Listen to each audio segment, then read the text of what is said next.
નાનકડો પિયાનો વાદક. લેખક બ્રિજ કોઠારી.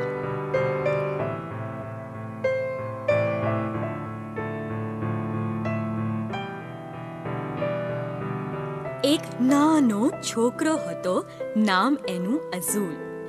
એને પિયાનો વગાડવો ખૂબ ગમતો. એનું સપનું હતું એક દિવસ પિયાનો વાદક બનવું. દર રવિવારે અઝુલ પિયાનોના વર્ગમાં જતો અને ઘેર રોજ રાત્રે સૂતા પહેલા રિયાઝ કરતો. અઝુલને સારું આવડતું, કારણ કે તે ખૂબ ખંતીલો હતો. એ કદાચ તેના દાંત સાફ કરવાનું ભૂલી જાય, પણ પિયાનો વગાડવાનું કદી ન ભૂલતો. એક દિવસ વિકી, તેની પિયાનો શિક્ષિકાએ કહ્યું, અઝુલ, આવતીકાલે તારે ઘણા પ્રેક્ષકોની સામે કાર્યક્રમ આપવાનો છે. તું સારો પિયાનો વાદક થઈ રહ્યો છે. તારી આંગળીઓ તો ખિસકોલીની જેમ પિયાનોની ચાપો ઉપર ફરે છે, પણ તોય કંઈક ખૂટે છે. તે શું છે? અઝુલને એ જાણવું હતું. એને માત્ર સારા પિયાનો વાદક નહીં, પણ ખરેખર એક મહાન પિયાનો વાદક બનવું હતું. વિકીએ સ્મિત કર્યું. એણે અઝુલના કાનમાં પિયાનો શિક્ષકનું રહસ્ય કહ્યું. તું દિલથી વગાડ, માત્ર તારી આંગળીઓથી નહીં. હંમેશની જેમ વિકીએ એનો સ્ટીકરનો ડબ્બો કાઢ્યો. અઝુલે હાથ લંબાવ્યો અને વિકીએ પતંગિયાનું સુંદર રંગોવાળું સ્ટીકર ચોંટાડી દીધું. જ્યારે તું દિલથી વગાડવા ઈચ્છે, ત્યાં આ પતંગિયાનો વિચાર કરજે, તેણે કહ્યું.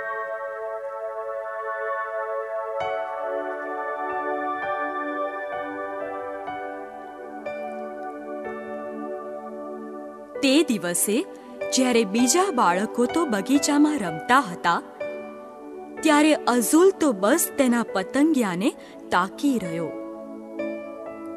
એ નવાઈ પામ્યો. હું આંગળીઓથી વગાડી શકું છું, કારણ કે હું તેને ફેરવી શકું છું. હું પિયાનોની ચાપોને અડકી શકું છું, પણ મારા દિલથી હું કેવી રીતે વગાડી શકું, એ તો મને દેખાતો જ નથી.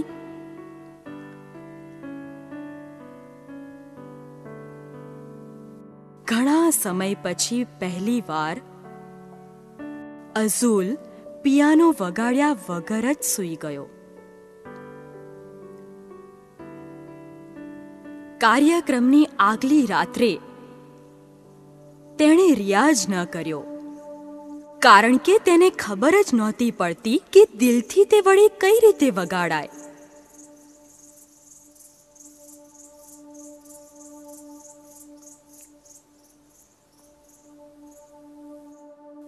જ્યારે અઝુલ જાગ્યો અને પતંગિયાનું સ્ટીકર જોવા લાગ્યો, ના હોય, સ્ટીકર તો જતું રહ્યું હતું.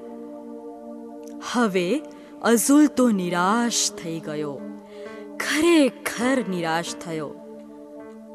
તેણે પિયાનો વગાડવાનો પ્રયત્ન કર્યો, પણ એની આંગળીઓ તો ઉપડી જ નહીં.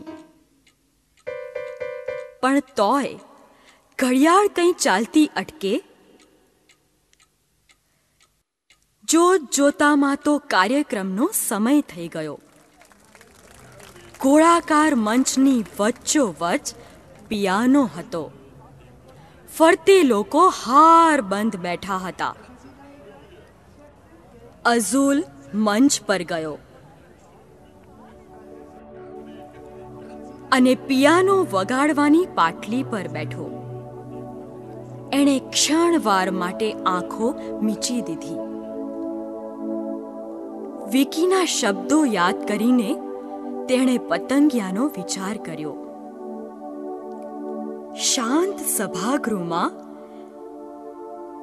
અઝુલે પાંખોનો ફફડાટ સાંભળ્યો.